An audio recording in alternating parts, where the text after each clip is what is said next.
Chapter 3 Second Vatican Council. Returning now to the Second Vatican Council that Pope John XXIII had convoked prior to his death, as briefly mentioned,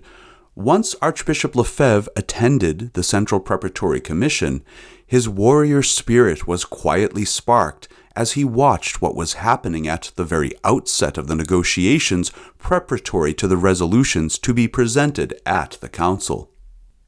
He quickly perceived that the traditionalists were clearly outnumbered by the progressivists, who were determined to enforce their more liberal-minded ideas,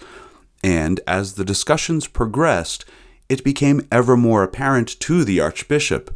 the envisaged plan to lead the Church away from what the Pope and his progressivists continued to call the rigidity of traditional Catholicism, down a new path of religious freedom, as previously mentioned. Indeed, a number of ministers of other churches separated from Rome were invited as observers to the opening sessions of the Council, and although they were granted no right to vote, they were, however, allowed to voice their Protestant-minded ideas. Still determined to fight the good fight in spite of the heavy odds, after the first session of the Council, Archbishop Lefebvre and his traditionalist comrades bonded together with further like-minded bishops to form a larger group, calling themselves the Cetus Internationalis Patrum, the International Group of Fathers, in which the Archbishop served as chairman. After Pope John XXIII's death, June 3, 1963, once Cardinal Giovanni Battista Montini took over the papacy as Pope Paul VI, as a like-minded progressivist, he readily took up the torch ignited by his predecessor, determined all the more to take the Church down a new direction. Continuing with the initial negotiating sessions of the Council, the newly elected pontiff put forward two resolutions: Religion and Freedom and the Church in the Modern World, neither to which Archbishop Lefebvre, as chairman of his International Group of Fathers, would append his signature. For indeed, both documents presented an ideology that claimed all religions as equal, thereby denying that there is only one true faith through which the holy sacraments instituted by Christ himself are the unique path to salvation. Yet, in spite of the objections raised by Archbishop Lefebvre and his group,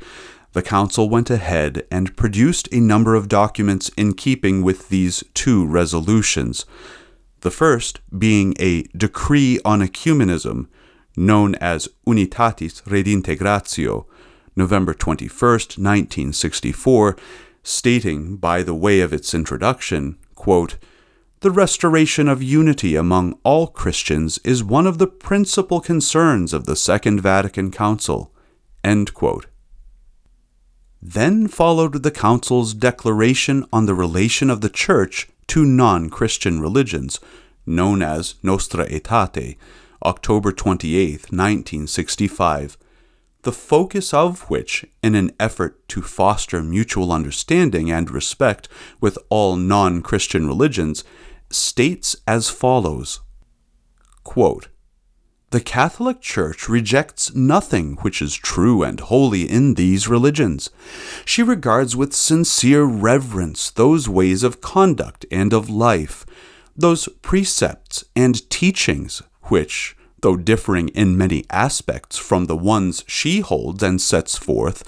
nonetheless often reflect a ray of that truth which enlightens all men. The Church therefore exhorts her sons that through dialogue and collaboration with the followers of other religions, carried out with prudence and love, and in witness to the Christian faith and life, they recognize, preserve, and promote the good things, spiritual and moral, as well as the socio-cultural values found among these men." End quote. This reference to followers of other religions also included a specific mention of the Muslims, stating that the Church regards them also with esteem. Furthermore, in spite of the stout efforts of Archbishop Lefebvre and his group, before the closing of the council, December 8, 1965, a number of initial documents produced by the Central Preparatory Commission were replaced with new, more liberal versions in keeping with the Council's socio-cultural progressive intentions, as confirmed by a number of literary works written by Michael Treharne Davies. The final document being Pope Paul VI's Declaration on Religious Freedom, known as Dignitatis Humanae, December 7, 1965, establishing the Church's credibility in its future ecumenical endeavors. Prior to the closing of the council, yet a further proposal that disturbed Archbishop Lefebvre and his group was the Pope's determination to draw the faithful away from the existing traditional Tridentine Latin Mass. This deeply religious and reverent celebration of the Eucharistic sacrifice Catholics had known and cherished for very many centuries, dating back to the time of Christ's early Church, and which the faithful had been following for the past 4 centuries, using the Roman Missal of Pope St. Pius V, which had been mandated by the Holy Father's papal encyclical Quo Primum, July 14, 1570, as, quote, "valid henceforth, now and forever," end quote. Furthermore, nothing was to be, quote, "omitted from it, nor anything whatsoever changed within it," end quote. However, in furtherance of the spirit of the Second Vatican Council, a close friend of Pope Paul VI, Jean Guiton, French Catholic philosopher and theologian, and who had been invited as an observer to the council, the first layperson to be granted this honor, is reported to have revealed, quote, "The intention of Pope Paul VI with regard to what is commonly called the Mass was to reform the Catholic liturgy in such a way that it would almost coincide with the Protestant liturgy. There was, with Pope Paul VI, an ecumenical intention to remove, or at least to correct, or at least to relax, what was too Catholic in the traditional sense in the Mass, and, I repeat, to get the Catholic Mass closer to the Calvinist Mass." End quote.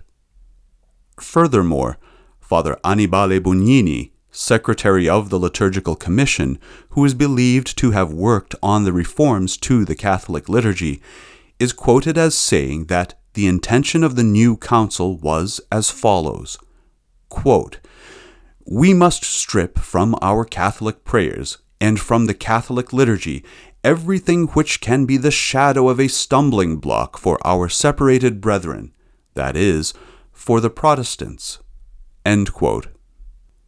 Toward that end, 6 Protestant ministers were invited to participate as consultants in the discussions.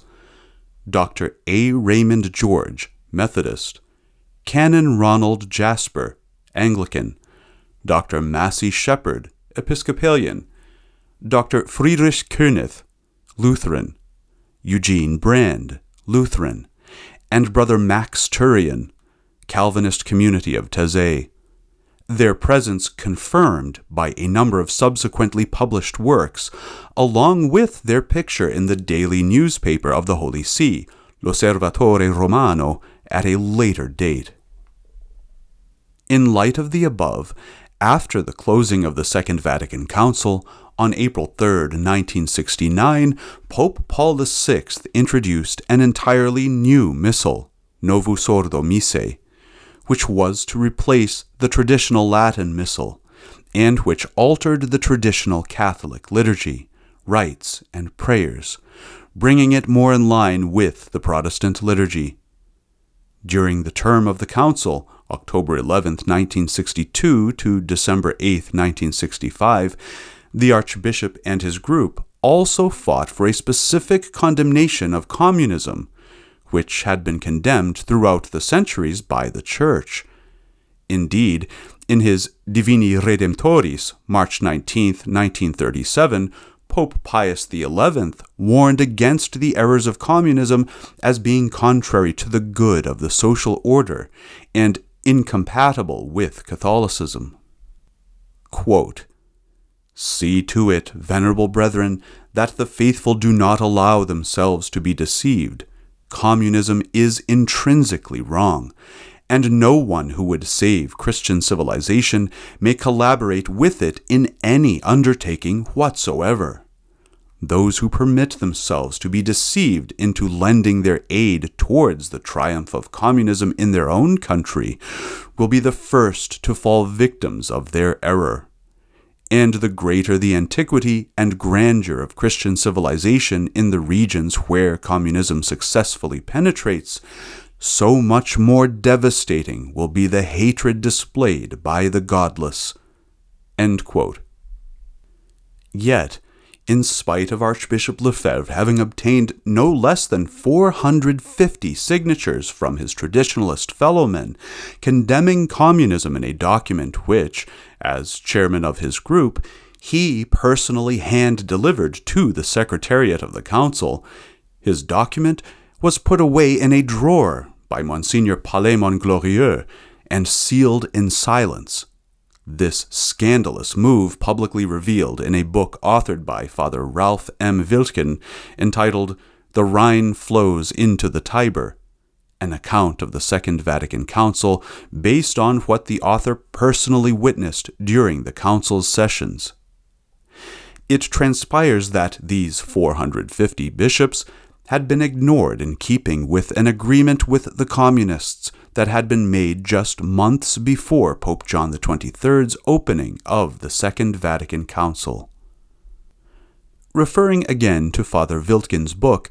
and to another book entitled The Second Vatican Council, An Unwritten Story, authored by Roberto de Mattei, backed by a talk that was given during one of Archbishop Lefebvre's conferences, November 5, 1983, Long Island, New York, all three sources confirmed that, during a confidential meeting in Paris, France, in August of 1962, attended by the Secretary of the Commission for the Promotion of Christian Unity, Johannes Willebrands, and the Russian Eastern Orthodox Archbishop Metropolitan Nicodeme, it was determined that the Kremlin would agree to the presence of observers of the Russian Orthodox Church, so long as the Vatican guaranteed that the Council would not be an anti-Soviet forum. After the closing of the Second Vatican Council, the various documents that resulted from the negotiations were a grave concern, not only to Archbishop Lefebvre and his international group of fathers, but to a large number of devout, faithful Catholics around the world. Yet, even as Archbishop Lefebvre left the council disheartened by the unsuccessful efforts of himself and his group to ward off the new spirit adopted by the council, the Celestial Father's prelate, chosen for these prophesied times, was not a man to ever give up.